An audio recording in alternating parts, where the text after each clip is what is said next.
This year, we had the privilege to host 12 CISO roundtables across North America, Canada, Australia, and India.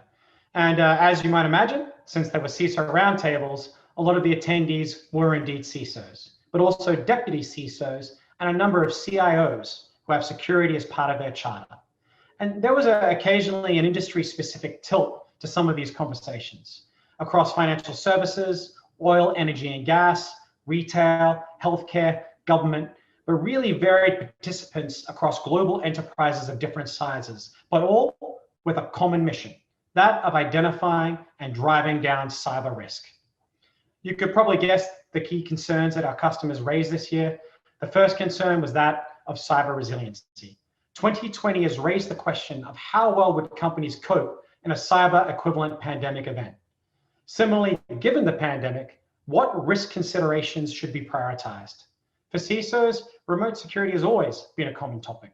Endpoint protection, VPNs, principles of least privilege. But this year, we have seen these programs elevated from a CISO or CIO conversation to becoming top of mind for CEOs, as entire workforces became remote. Many of our customers reported an increase in phishing and spear phishing attacks, where attackers have been utilizing pandemic-related internal and external communications to employees.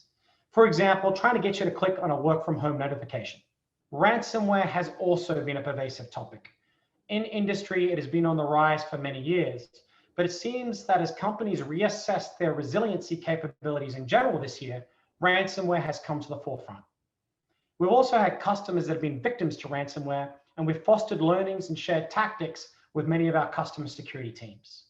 But all of this, it rolls up in reporting to the board. I have yet to speak to a CISO that hasn't had their board communications increase during the pandemic, and I expect this to continue throughout 2021. It was, of course, interesting to hear our customer CISO priorities for 2021, but the first one was unanimous and clear: to improve security resiliency capabilities and to drive down risk. However, another common theme that faced many of our customers was cost, to do more with less, to drive new efficiencies and automation as the pandemic has taken its financial toll. A big topic in this vein was tool consolidation and consistency. If you're using security products, are they fully integrated into your environment? Are you taking full advantage of the licensing costs that you're paying for? Another takeaway that really excited me was the thirst for more collaboration between CISOs and security organizations, sharing lessons learned, tactics for identifying known yet also unknown risks, and strengthening relationships between security practitioners as we're all in the same fight together. As we had these CISO roundtables, we did see some concerns that vary based upon region and industry.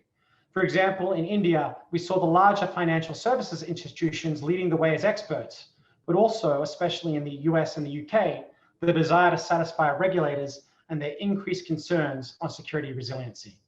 It was also very interesting to see APJ as a large incubator region for security specialists. And globally, we've seen a continued emergence of security startups, especially coming out of Israel, with a focus on automation that enables security teams to be more successful in their work to support development groups. I would suspect much more in the security startup space throughout 2021 and beyond.